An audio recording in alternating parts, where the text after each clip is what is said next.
সিকিউরিটির মধ্যে ওকে পুলিশ ধরে দেবে না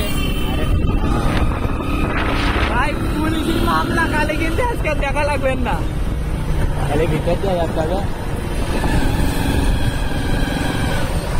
ভিতর দিয়ে যাবে। কোন ভিতর? এই পাশে। তো ওই সামনে থেকে খালি সামনের থেকেই তো দাঁড়ায়।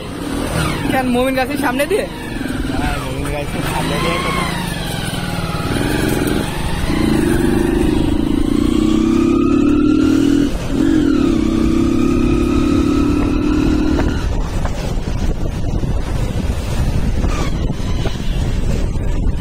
তো বন্ধুরা দেখতে পাচ্ছেন প্রকৃতি কত সুন্দর। প্রকৃতিতে আমাদের গাছ তৈরি অবশ্যই ভিডিওটিতে একটি লাইক এবং সাবস্ক্রাইব করবেন।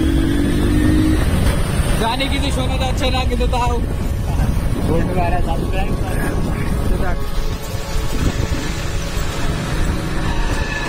বাইকটা একবার ঠিক করানি ভাই, যা একটা জিনিস হতো না। কাড়োয়া